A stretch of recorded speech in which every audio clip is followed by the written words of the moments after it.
司马炎可以说是南人中的万人斩，在他平吴之后越来越离谱，亲自封残忍暴杀的孙皓归命侯，接手全部后宫，从此不早朝，坐着山羊拉的小车在后宫闲逛，万名女人放沾了盐水入咽口，吸引羊吃下。司马炎迷信他们，透露出这个王朝未来分崩离析的结果。这样的一个情况，他却是开国之主啊，造成皇后的权力无形中就放大，后宫乱政的基础土壤就具备了。另外时的人纵情享乐，和珅跟石崇斗富，贾充很喜欢一掷千金，立下大功的恐惧，迅速堕落成骄傲腐败的人，以免遭到别人的嫉妒。整个朝廷的所有重要的标准全部建筑在金钱跟奢靡之上，那这个朝廷还有什么希望？但最严重的问题，司马炎没有留下一个可长可久运作的体系，这里就展现出司马炎他是缺乏如他父祖辈精准的政治眼光的。整个帝国危机四伏，可以说西晋之王啊始于司马炎。Ladies and gentlemen, welcome the host. 欢迎收看今天的货来座谈，我是主持人历史哥李修。我们今天要继续来聊我们的历史讲堂大人诗人系列哦。我们最近呢一直在花时间讲司马家的开国啊，司马家终于统一天下了。但故事远远没有到结束的时候，我们都知道司马晋或者说西晋曾经短暂的统一中国，但是这个短暂的统一呢，在历史上留下了很多不怎么光彩的讨论。我们都知道中国历史的大分代啊，先秦、秦汉、魏晋南北朝、隋唐五代、宋元明清。怎么会有一个大一统王朝被包在大乱世、大分裂里面呢？这个就是晋朝啊。为什么晋朝会是这个样子？这跟它统一之后的格局啊，还有整个朝代的特性有着极大的关系啊。那到底为什么司马家的天下会如此的早衰呢？今天我们来好好爬梳一下，这个作为中国大一统王朝，为什么在历史上不仅不被重视啊，还经常被认为啊是一个被鄙视的朝代啊？看起来这个臭名呢，在千余年后的今天呢，依然没有消散哦。好，那关于司马家还有什么样精彩的故事呢？我们来找谁呢？我们来问一下王立本学长，小好。好，主持人好，还有全世界的朋友，大家好。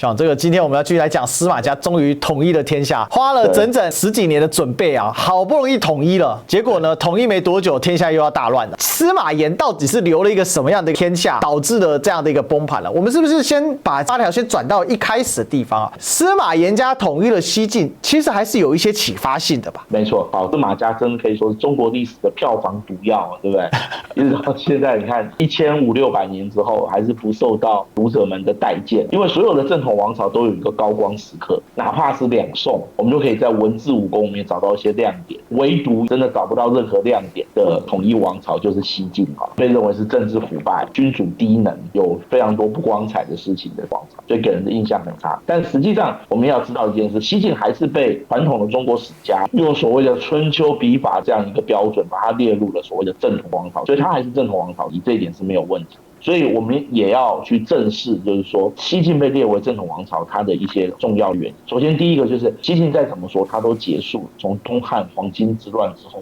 100年的分裂跟动荡，所以大家对于所谓的大一统这样一个观念是否还会继续成为整个国家的正统，都已经变得相当的模糊，并且有所动摇，这是我们前面有讲过。我觉得这边有一个可以补充的点是，蜀汉到了后期的时候，姜维竟然变成孤鸟，任意北伐在蜀汉朝廷里面是异类啊。对啊，他还得避居榻中，连汉中都不敢住了。你看我们前面讲的北方士族，像贾充这些人反对南征，对不对？对。南方的士族像朱张顾禄四大家始终都反对北伐，这些士族都不赞成国家统一，而士族是当时整个社会的中坚力量。我们就可以知道，当时统一并没有受到普遍性的一个社会的支持，这是第一个。第二个就是说，司马家最后完成了统一这件事情，我们可以说他在当时是背负了非常大的压力的，因为我们知道南北战争，北军已经差不多100年没有跨过长江了，也就是说这种军事对峙的态势已经是非常的清楚了，所以南北分裂的态势到了司马炎时期可以说是已经深入人心，所以司马炎最后能够接受杨户的建议，集结兵力，一鼓作气完成了国家的统一。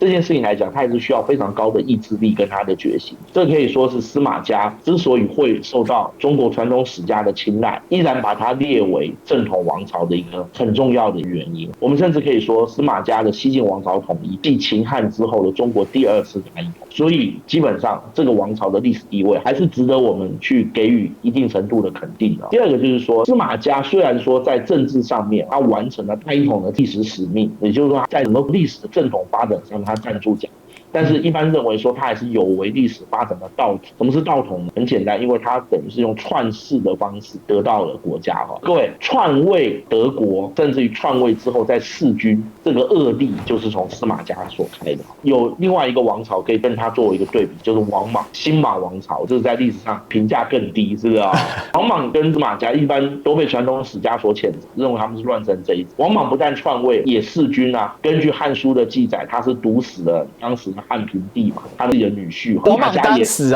连他自己的女儿都看不下去，他连他老爸来跟他要玉玺的时候是气的把东西都摔出去了。对，因为汉平帝被毒死了14岁，王莽的女儿才12岁，多可怜的事情啊！可是为什么王莽却不被传统史家认为是正统王朝？因为他连一个基本的政治使命都没有达成。司马家好歹还完成了南北统一，而王莽却完全没有，所以王莽根本就不被列为是正统王朝。可是司马家即使跟王莽一样，也是篡夺得位，还是愿意给他一个正统王朝的这样的地位。第一个把司马家列为正统王朝很重要的一本史书，就是在东晋南朝时期很重要的一位史学家叫习早齿，他所写的一本重要的史书《汉晋春秋》就认为汉之后就是晋，请注意没有包括曹魏等到唐代的时候，单独修了一本晋书，那晋书的修撰等于是正式确定了晋被列为是正统王朝。所以就这件事来讲，司马家他作为正统王朝的统治者，以及他在历史上所发挥很重要的一个意义跟地位，我们还是要给予肯定。我这边补充一个，为什么司马家的这个正统会一直被质疑或者不被重视还有一个关键就中国因为是儒家社会嘛，那这里面有2个点嘛，一个是王统，一个是道统，这2个合起来就称为正统。什么是王统？你真正统一了这个天下的话，那你就得到王统嘛。可是问题就是有王统不代表有道统，那有没有道统就要看你的开国、你的德国，还有你整个国家的治理方面，这非常重要。因为儒家文化老百姓是放得很前面的，民本政治嘛，也就是让老百姓过得幸福又快乐，才是每个王朝的最根本的使命。所以为什么天下出现灾逆、灾厄的时候，搞得皇帝3不5时要来罪己诏一下，就是干得不好嘛，老百姓倒霉，那你君主要负责啊。所以这样的一圈画下来的时候，你就会发现为什么司马家会不被重视。首先，你可以想到几个大一统朝代有名的大君主，但是晋朝从西晋到最近上百年的历史，你几乎想不到一个有治术的君主。我们从点阅率就知道了，懒得看这个朝代。但是回过头来，这一点就是说，他始终没有取得一个道统的制高点，在道德上是有亏的。所以这个有亏也就造成了一个状况，就是你有王统而没有道统。虽然你是正统，但是你的正统始终受到质疑，这个很重要。为什么？因为西晋这样的历史，你就可以看到隋唐之后的君主对于道德的重视是再度的上升的，尤其是唐代之后的君主，他对于统治当性就必须包含一个道统的内涵，也就是你作为一个君主，你没有内圣外王的基本核心思想的话，你就会被质疑很大。这也是晋武帝司马炎为什么作为一个开国君主，虽然说实在也不是他弑君嘛，他也没有坏到像他儿子这样子像弱智，或者是把整个王朝玩崩跟上，其实还是在于这个朝代的格局了哈。这之前我没打过哈。另外一个，其实道统之所以不被重视，还有一个很核心的关键，这样是不是跟大家讲一下？另外还有一点，司马家他之所以受到谴责，还有很重要的原因，就是在于说他打破了从东汉以来许多士族的一些可以说约定俗成的规定或者说观念。其中很重要一点就是他违背了所谓的弱水之盟。各位，弱水之盟的打破，就是当年他跟曹爽在斗争的时候，他是在弱水畔跟着曹爽，当着文武百官的面发誓，当时他是承诺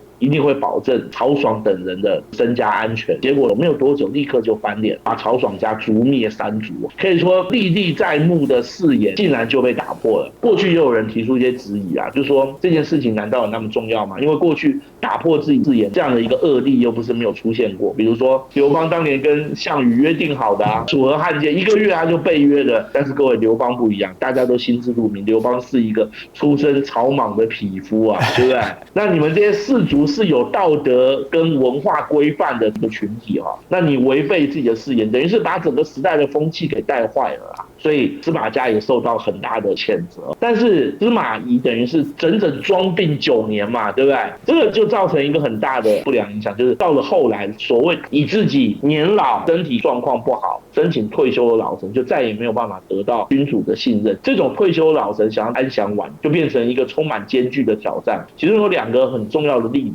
其中第一个就是唐太宗时期灭东突厥的大将李靖。李靖在统一战争当中立下汗马功劳，让让唐太宗赢得天可汗的称号，你看他的功劳有多大。就李靖后来到了贞观晚期，这时候李靖已经70岁了哈，身体也不太好，已经退休回家了。就后来唐太宗在贞观17年伐高句丽的时候，就要求李靖跟着他一起去。当时李靖是跟唐太宗讲说，我已经退休好几年，然后我身体也不太好，是不是就可以不用去了？当时唐太宗立刻就反问他一句话：当年司马仲达70岁尚可有为，卿怎么可以说自己年老？这一句话把李靖吓死了啊！你怎么拿这个做例子，知道吗？李靖二话不说，好，那我立刻就跟着皇上你去。结果历史上的李靖走在半路上，还没有到达前线就病死在军中了。另外还有一个悲惨的一个例子，就是明太祖朱元璋时期的李善长，结果也是一样啊。当李善长60出头的时候就退休了，就后来到了朱元璋晚年的时候，竟然就诬陷他说他涉入胡惟庸案，最后把他给杀掉，诛灭3族。所以这2个例子就告诉我们，司马仲达装病，最后成功的夺权，还把曹爽家诛灭3族，一连串的政治安排，这件事情在历史上留下一个很恶劣的影响。回过头来倒是讲一下孙吴最后皇帝孙皓的下场啊，残暴的孙皓啊，他竟然有个善终啊，学长。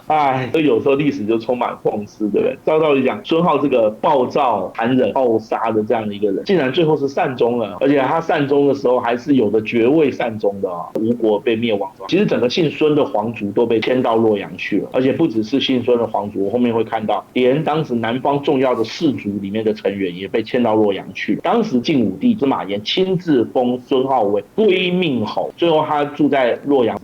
可以说是善终结束了。各位，什么是归命侯？请注意，这个爵位有2层意义在里面。首先，第一个位于天命的意思，就是天下扰攘不安的分裂局面，到你孙皓投降，被朝廷带到北方去之后，这一幕就算是完全结束。所以天命有归嘛。第二个就是，各位你有没有发现一件事？我们前面讲过，司马炎即位的时候，手上还有3位前朝皇帝，2个姓曹，一个姓刘，对不对啊？可是这些不论是汉朝的后代，还是蜀汉的后代，还是曹魏的后代，他们到了司马家当权的时候，都被封为公爵嘛，对，虽然还是有差别，但是无论如何啊，他都还是保留一个公爵这样的一个爵位。可是孙皓竟然只被封为侯爵，各位，也就是说，他比起前3者是有明显的一个落差。他为什么只被封为侯爵？一般被认为有2个原因。首先，第一个就是孙皓这个人实在是太残暴后杀，名声太差了啊。早在北方司马炎出征之前，各位还记得杨户就已经告诉司马炎，现在东吴是一个不得人心的暴君，可见这个孙皓的残暴名声是大江南北统统都知道了，所以他的名声太差，他没有资格跟前面几个亡国之君一样，都享有同等的爵位。另外还有一个很重要的原因，是因为各位前面那几位亡国之君，不论是姓刘还是姓曹，姓刘是大汉天子的后代，那曹家就是曹丕、魏文帝是篡夺了汉朝的江山，所以说东汉之后就是曹家嘛，曹家之后就是司马家，这象征是一种皇权正统传递的一个顺序哦。那你孙家是什么？按照北方的视角来讲的话，你孙家就是一个割据在南方的乱臣贼子，所以你自然不可能跟前面的曹家跟刘家一样享有相同的爵位了啊，这是我们要注意。所以孙皓只被封为归命侯，但是无论如何，孙皓还是蛮好命的。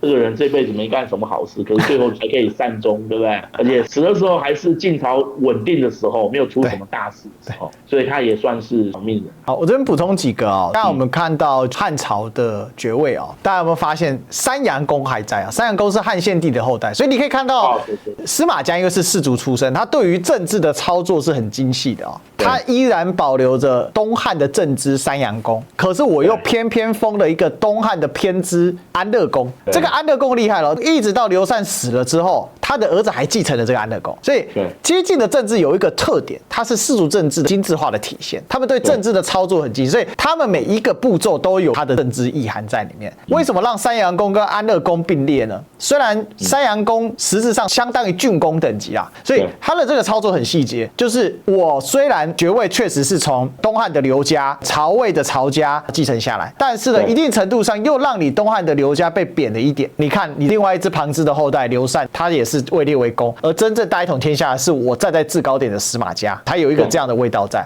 那至于说曹家的2个皇帝哦，除了被杀害的曹髦之外呢，曹芳跟曹奂同时都以公爵的名义保留下来，但是曹芳的位置又比曹奂还要高。对，高一点。后来有一个精细操作，我们之前也谈过嘛。当曹芳过世之后呢，让曹奂以曹髦的世子身份来继承，但事实上曹奂的辈分是曹髦的堂弟啊。这实在有点伦理不济啊，但是当时给出的理由是说奉祀为大，那你个人的伦常继承为小，你必须以天下为公，那也就代表我司马家权力已经大到可以打破你曹家的宗族伦序的继承，也就天下为我有的这个状况，这些都是属于我认为一般史书上他不会特别去写，但是你从政治的因果关系，你可以看得出来，他在一定程度上都给予前朝的皇统打击跟贬低，作为提升他们自我皇统皇权的上升。这某种程度也反映了一个问题，就司马家的得国不正嘛，得国不正就更加重视这种小细节，再加上当时士族的风气哦，他必须去更加的斤斤计较这一些内涵部分了哈。不过司马炎虽然对孙皓很宽容哈，但很多人批评，就确实立下一个不好的先例，就是赏罚不明嘛。但是他其实这么做还是有一个道理在的。上一讲我们讲到司马炎在推行一个宽容政治嘛，他事实上也在收拾吴地的人心啊。那我既往不咎嘛，连暴君我都不管了，那你这一般的大臣老百姓你们别担心啊，没事没事，天下尽归我有。所以呢，有大量的吴地名士就到了西晋的首都啊，洛阳城啊，包括当时很有名的陆抗的儿子们啊，陆机、陆云啊，还有呢周楚除三害的周楚啊。那这里面很有意思啊，陆机、陆云进到洛阳的时候，有个二陆陆洛三张减价的说法。可是你可以看到很有意思是，南方的文风啊，这个时候是越来越好了。没错，陆家的只是你以为他只是吴郡的土士主，没有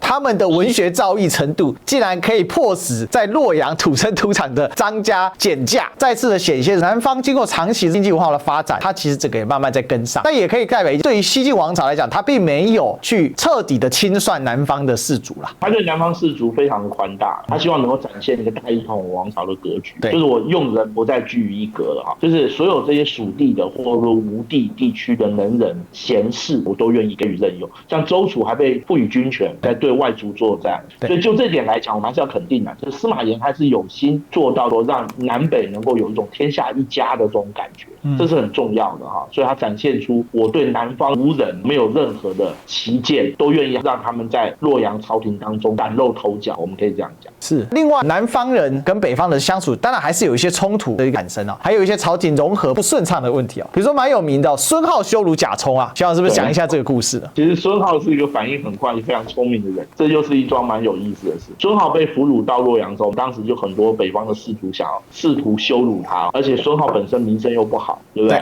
所以当时可以说是司马炎头号宠臣贾充有一次在一场宴会上面，就故意问孙皓，他说：“听说你喜欢拿刑具去刮人的脸跟割掉人的鼻子，做这么残忍的事情，有没有这回事？”孙皓说：“有这回事啊，只要那种对国家不忠，而且还有弑君的恶劣记录的这种大臣，我就会用这种残酷的刑罚来对付他，而且从来不会手软。”一讲完之后，据说所有人都在偷笑啊。然后贾充当场羞到无地自容，说全世界都知道贾充是当时全世界唯一一个有弑君记录的大臣，对不对？就他反而被孙皓给羞辱了。从这边也可以看出来一件事啊，虽然司马炎提倡南北一体，但实际上南北之间这种暗中较劲，彼此互相还是有所隔阂的这种状况还是存在的。而且另外一个程度来说，也反映一个问题，虽然南北人有隔阂，但是司马炎确实把宽容政治推得蛮前面的啊。因为贾充羞辱他要报复的话，也不是不可能哦。他权倾天下嘛。可是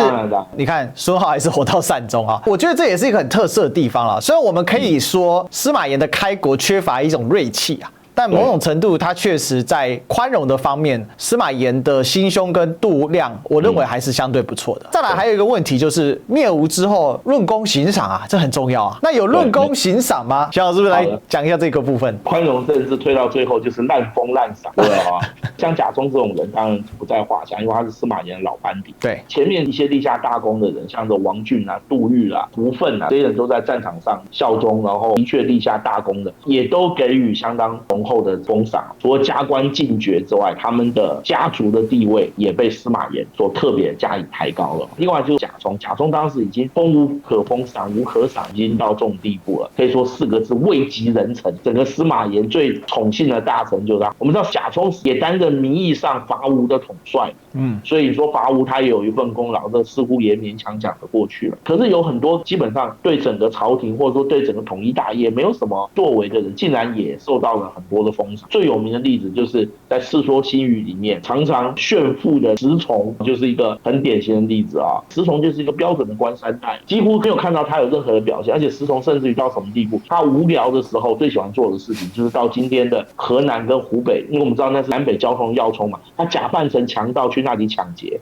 他最喜欢做的事情是这个。你看他已经无聊到这种地步，这种人竟然在统一战争结束之后，他也受到封赏，加官进爵。所以各位可以知道，这个时代就是一个和稀泥的时代啊，大家都升级，大家都享福。司马炎也很乐于在这样的一个状况之中展现他的心胸跟他的包容力，但是这结果是使得朝廷的威信下降，也让整个时代的风气可以说是每况愈下，可以这样讲。是。然而，西晋的早衰也是在表面的荣景之下，其实是更严重的啊。西晋的早衰有很多的方面可以来做一个讨论啊。其实最严重的问题还是在于统治阶层的堕落，而统治阶层的堕落最严重是统治阶层的老大堕落，谁呢？就晋武帝司马炎哦。虽然那10年叫太康之治，但是那10年的政治说实在是不咋地，好，只能说社会民力的恢复是在一个自然的状态之上，但是整体来讲，司马炎本人的表现跟他刚继位统一之前那14-15年有明显的落差的，学长。对，没错。晋书一开始的时候就讲得很好，他形容司马炎时代统治的一个态度，叫不知处广以思狭，则广可以长广；居治而忘为，则治无常治。什么意思呢？这4个字他没有居安思危，就是他完全没有体会到这个帝国表面上的繁荣，实际上背后却有非常多结构性的弱点，而这些结构性的弱点随时都有可能把帝国重新搞到4分5裂。首先第一个该负责任当然是司马炎他自己。钱穆先生在《国史大纲》里面讲得好，他说司马炎本非有为之主，没有错，他就是一个标准的公子哥。但是这个人他还看到他父祖辈立功立业的不容易嘛，那还愿意在他父祖辈的基础上完成一些事情，这是他的优点。那他本质上并不是一个淬地奋发的人，所以他完全没有一个开国皇帝的那种居安思危，为帝国开万世太平的格局跟讲法。其中有几件事情可以说在他平吴之后越来越离谱。首先第一个就是他有无限洗泥的后宫春光把他的精力完全消磨殆尽。史家傅热成先生在他的《中国通史》就有讲到，他说司马炎的后宫有可能是中国历史上规模最庞大的。根据《晋书》记载，他在灭吴之前，他后宫就超过1万人。我也不知道这些男人脑袋在想什么，你装这么多女人不知道是干嘛？我觉得这是种收藏癖耶。后来等他灭了孙皓之后，孙皓也跟他一样哥俩好啊。孙皓据说有7000多人，对不对？然后他灭了吴之后，完全把孙皓的7000多人不分老幼全部接收，所以他的宫廷后宫规模到了他灭吴之后，竟然到接近2万人的地步。各位，从此不早朝。他忙到什么地步？除了每天炼丹吃药，想要应付这些后宫的需求之外，很重要一件事，这是《晋书》记载的哦。他当时坐着山羊拉的小车在后宫里面闲逛。各位，你知道山羊据说喜欢吃沾了盐水的竹叶。当时这2万名女人用什么方法来吸引司马炎来临幸他们呢？就是把沾了盐水的竹叶放在他的门口，就是为了让这些羊车的羊能够到他的房间里面去吃叶子，然后顺便就把皇帝留下来。各位，这实在是过到太爽了，对不对？简直是酒池肉林到这种地步了，是不是这样？羊车忘信嘛，这个成语就出自司马炎哈。所以各位，一个开国皇帝竟然是如此的堕落，基本上几乎可以讲，他已经透露出这个王朝未来不可能有所作为，甚至于有可能会分崩离析的最后的结果哈。我可以跟各位讲，在这之前，我们看到所有的资料，也没有任何一个帝王后宫超过1万人，从来没有。司马炎可以说是男人中的万人斩。所以这个王朝的风气在他的带头之下就越来越差，越来越坏，这个我们都是可以预料的哈。OK， 所以这是非常非常荒谬的一个状况。可是这样的一个情况，他却是开国之主啊。那你说他到底这么多人，他真的可以吗？你还真别说，司马炎这个人的儿子有26个，有记载的啊。所以你可以看到司马炎他是认真的在万人斩，这是很扯啦。但是你很少看到开国君主有这么样的一个无限的精力，大家就了解司马炎倒不是躺平，他是享乐。哥也辛苦了10几年才统一了这天下，我对杨公也有交代，我享乐一下又咋啦？我们虽然是开玩笑，但我跟大家讲，这其实影响是非常的恶劣的，这造成一个问题啊，这么样的重视后宫，后宫乱政的基础土壤就具备了。对，没错。因为上万人的后宫谁管？当然不是司马炎管了，就看过《甄嬛传》就知道嘛，皇后管嘛。所以皇后的权力无形中就放大了非常的多，她的影响的范围就更广大了。而且大家不要忘了，所以这个也导致的混乱政治的一个渊手了。那另外统治阶层的堕败，除了司马炎带头坏之外，那上梁不正下梁肯定要歪整个统治阶层也很糟糕的。学长，最有名的就是《世说新语》了，各位可以去看一下，里面有当时西晋君臣的各种奇形怪状的行为，里面都有。最有名的何真跟石崇的斗富啊，何真是老臣，石崇等于是他的晚辈了。但他们这两家人因为累积的财富，再加上朝廷的赏识，所以他们都非常的有钱。他们光是珊瑚做的屏风，光是他们两家加起来就数百座。各位请记住，洛阳是在内陆珊瑚是非常远的，而且每次斗富失败之后，就当场命令家人用铁锤打碎。可以说当时的人就是完完全全4个字：纵情享乐啊，可以到这种地步。另外，我们说何真、石崇这种官2代、官3代这样搞，我们不意外。跟你讲，地下大宫的工程也是一样，最有名的就是王浚。我们知道王浚楼船下益州，金陵王气黯然收，这我们大家都知道。王浚可以说是灭吴的首功之一。可是各位知道吗？王浚在灭吴之后也是一样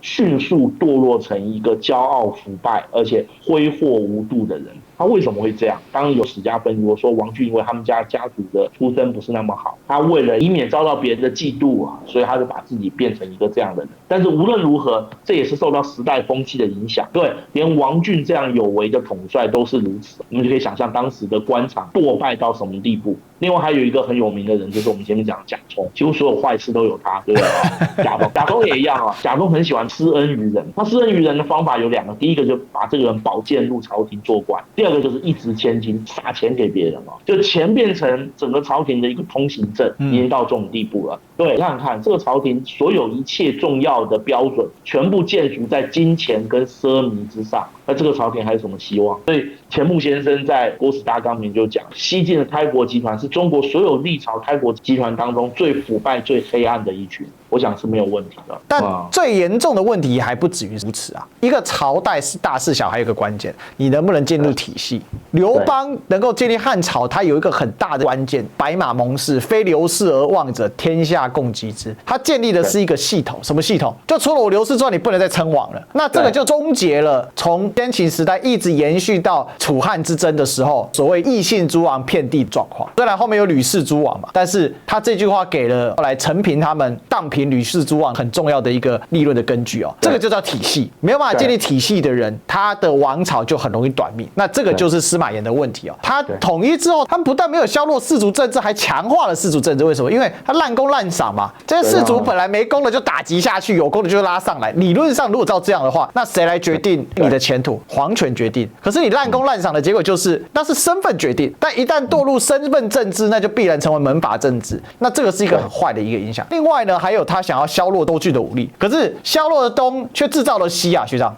司马家早期的时候，我们前面有讲过，他是家风的关系，所以早期的司马家族内部可以说是精诚团结。可是司马炎在统一之后，他自己讲，他认为说曹魏的失败很重要的原因就是在于曹魏皇族内部的互相斗争，导致曹魏皇族非常的衰落，没有掌握实权。所以他基于这一点的想法，再加上他的政策很多是相互矛盾的。我们前面讲他滥赏滥封，反而让氏族政治加强，对不对？可是我们前面讲到，他试图把土地跟人口又抓回朝廷的手上，就是想削弱氏族的社会基础嘛。因为还有一点就是，我们知道从东汉以来，私兵变成很普遍的一个现象，所以当时所谓的州郡武力实际上都掌握在氏族的手上。他就认为说，为了加强国家统一，必须把州郡的氏族的私兵把它削弱。他用的方法就是，那我就加强司马家的兵权嘛。他就开始封朱马为王各位，你说封他为王就算了，而且还让这些王常驻地方，这些王拥有地方的军权、政治权、财政权。比如说地方的官吏可以由这些诸王来任命，也可以在地方上收取税收。更严重的是，他们个个手握重兵，可以掌握自己的部队。各位，这就很可怕了。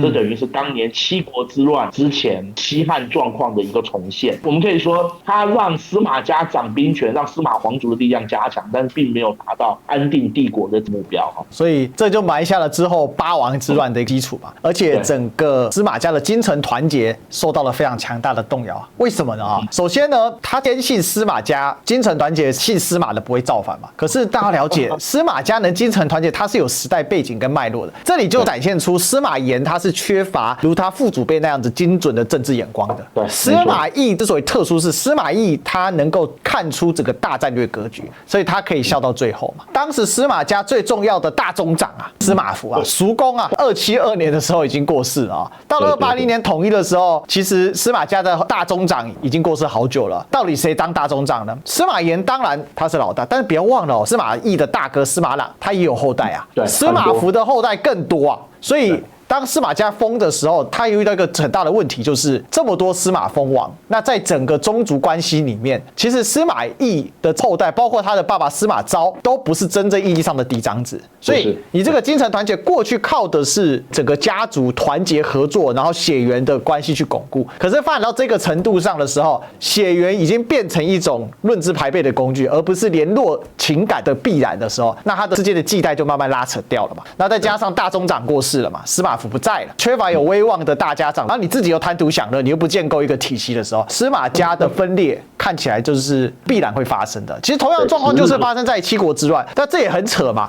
就你作为一个世族的后代，你对历史教训记来记不了，这是非常荒唐的一个状况。可是他又削弱了周献君嘛，大郡武力留100人，小郡留50人，这等于是你朝廷没人啊，这是一个很扯的事情。除了政治上的问题，统治阶层腐败之外，更严重的是社会有个离心力在暗潮涌动啊，学长。这个时候，少数民族好像逐步的就进入到了中原地带，后面留下的大患啊，更是严重。我可以跟各位讲，大概有3股力量要把这个帝国撕成粉碎，只是这时候司马炎贪图享乐，这一批开国干部也都在享乐，所以都没有注意到这3股力量的严重问题。其中有一个力量我们刚刚已经讲，就是司马家诸王在地方上的壮大。另外还有一个很重要的离心力，就是当时胡族部落在帝国内部境内力量的壮大。汉光武帝时期就准许南匈奴迁入塞内居住，各位不是个别哦，是整部落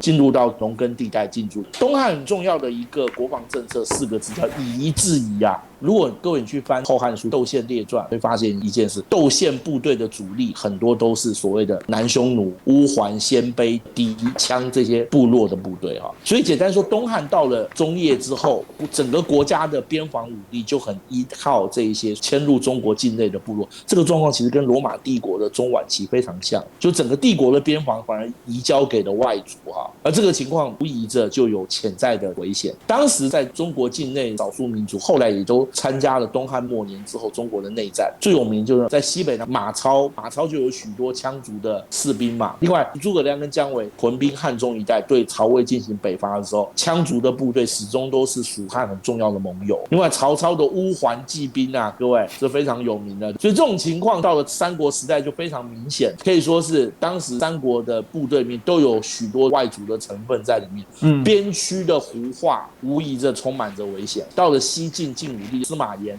的时代，这个状况就越来越严重。到了司马衷刚即位的时候，就有一些有远见的大臣开始提出，必须要进行把外族人迁出去，所谓的洗戎论就开始出现。因为外族的力量越来越大，可以说完全掌握了中国的边区，甚至于这些外族他们的领袖后来都变成边区的豪强各位，他们占有土地，又有一群对他们非常效忠的部落的人民所以这个情况就非常危险。所以洗戎就把他们重新再把他赶到帝国的边疆之外。各位，你想有可能吗？从东汉到现在已经在中国境内住了200多年，快300年了，所以不太可能再把他们赶出去了。所以这个事情没有办，也不能完全说西晋朝廷非常因循苟且堕落，没有把事情做好，也不完全是，这的确有非常大的一个困难。如果帝国继续保持富强跟安定，或许这些迁在中国境内的外族就不会有什么问题。但如果帝国一旦发生了动乱，这种外族如果趁机加入帝国的动乱，那问题就很危险。各位，我们这边先预告，所谓的五胡乱华并不是外族从外部入侵到中国，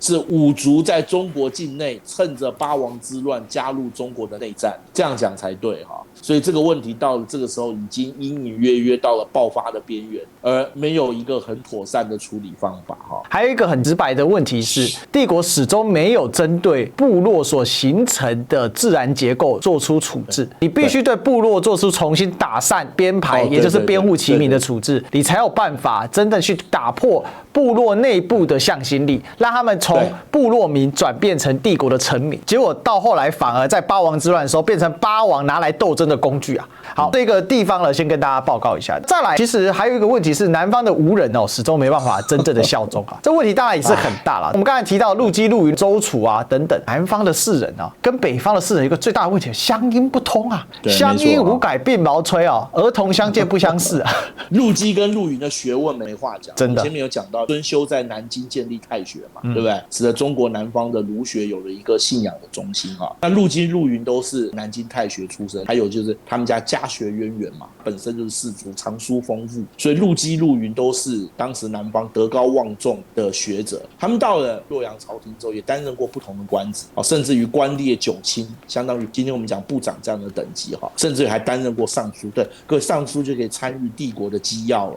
司马炎是展现出说我并没有对这些人有什么样的一个猜忌之心啊。可是各位知道吗？陆基、陆云却常常被当时北方士人所讥笑，说他们两个人无音太重。简单讲，就讲的满口南方口音，用今天话讲，所以他们两个人的普通话在朝廷当中变成一个笑柄，大家都在笑他们的普通话啊。而且有的时候故意的，比如说他们引经据典这样子，旁边这些北方士人会故意说对不起，我们听不懂，有无语无音在讲什么。这当然对陆基、陆云来讲都是很大的讽刺。后来他们两个人都在北方，可以说是抑郁而终啊，这也是很重要的一个原因。其他另外像周楚因为以性情刚烈著称，各位想想看，会跳到河里面去杀鳄鱼，上山去打老虎的这样一个人，他能受得了气吗？对不对？当时朝廷很多人对他有各式各样的讥讽，或者是各式各样的激将法，就是说你要展现一下你南方猛将的勇武啊，他就自告奋勇到边疆去打敌人跟羌人啊，结果很快他就战死在沙场。那周楚的死消息传回来之后，据说让南方的士人非常的悲痛，都认为说这样的一位有为的将领，然后陆基、陆云又在北方朝廷受到排挤，所以当时前东吴地区所统治的人民始终对洛阳朝廷缺乏向心力，所以这就变成一个很大的问题，甚至于司马炎曾经多次感叹吴人难复啊，就是吴国人我很难团结他们啊。当然司马炎是想要团结他们啊，我们平心而言，但是就是整个结构性的问题很难克服哈，所以我们今天看到禁书上就有很多记载，当时江东地区讲的各式各样的同，我们今天看起来都很妙啊，有点像我们讲顺口溜这样，什么鸡鸣不复义，无父不用力，我们吴国人迟早要复国的啊，对不对？菊说肉，树横木，这什么意思我不晓得，我问过很多人，他们也不知道是什么意思啊。我认为可能是当时东吴的方言，只是我们不知道是什么意思啊。中国当败吴当复，对，这里的中国指的是中原的意思啊，就是你北方的朝廷一定会败亡的啊，最后我们吴国还是会复国。底下这句话，宫门筑，且莫朽，吴当复，在30年后，就是说南京的这些宫殿，我们千万不要让它就腐朽坏掉啊，因为迟早有一天我们吴国还要在南方复国。你看南方复国这件事情，在当时东吴地区是一个共识，连童谣、民间的俗谚都不断在祈祷这件事情。各位，只差北方动乱。北方一动乱，南方随时有可能自立啊。不过话我们知道，南方并没有自立，而是南方的士族又拥戴了一个没有什么势力的司马家，在南方重建了一个傀儡朝廷东晋啊。我们可以说到后面，这种南方的自立的心态就会越来越明显。我想这个就是整个大时代的状况了。那最后我们可以做一个总结，就是说在司马炎时代，我们到底看到了什么了？基本上它是一个天下太平的开局，但是却是一个末世的预兆。因为呢，看似呢打败了吴国，边疆也安定了，可是整个帝国可以说是危机四伏啊。在当太康之治在发展的时候，危机也是不断在上升哦。所以我说叫短期的荣景啊，掩盖不了长期的缺陷。再来，帝国的危机可以呈现在各种方面，已经到了每一个方面都出问题啊，百病丛生啊，都是前期的病，但是没有一个体系去解决，这是司马炎最大的短板哦。那统治者基本是缺乏警觉心，只有贪图享乐这个样子哦。你可以看到军权啊、社会啊、民主无一不是问题啊，可是你没有一个系统啊。我们讲要有一个系统，比如说我们刚才说少数民主，你要给他搞编户齐民啊，你不搞他就迟早要搞事嘛。所以我们最后讲啊，到底今天司马炎真正的问题在哪里？其实我觉得一句话就可以解决了，没有留下一个可长可久运作的体系，是西晋速亡的根本原因。而且第二，他留不下，他儿子更惨，那就是有名的何不食肉糜司马衷晋惠帝嘛。然后他的儿媳妇叫做甲南风，更是凶暴异常。所以整体来讲，我们就可以看到说，这个帝国在一个先天不良、后天失调的状况之下，西晋的蜀王人家常说明朝之王始于万历嘛，那我可以说西晋之王始于司马炎，可以这么的来做分析啊。好，那我想这一讲我们把晋朝统一之后故事呢，也跟大家讲了一下，你会发现很有意思的，太康之治到底有多太康，有3言2语就带过，但是呢，不康的东西倒是非常的多啊。好，关于我们这里面讨论还有非常多完整的内容，我们都摆在我们的会员完整版里面啊。大家如果看得不过瘾的话呢，欢迎可以1个月100块台币相当于美金3块多一点，就可以享受非常完整的篇幅我们讨论很多地方是更深入的最后呢，还是要麻烦大家一定要订阅起来按赞订阅我们现在冲刺30万订阅，还有加入会员，我们有非常多会员专属、会员完整版、会员花絮，还有可以透过线下的超级留言，超级感谢，我们知道你的意见跟看法，也透过绿界、PayPal、微信、支付宝，让我们有更多的粮草，让我们每一期努力的继续做下去好，那今天关于这个精彩的历史故事还有分析我们就聊到这里我们今天再次感谢王立本学长。好，谢谢学弟，谢谢大家。好，那我们就期待下一期再相见喽，拜拜，拜拜。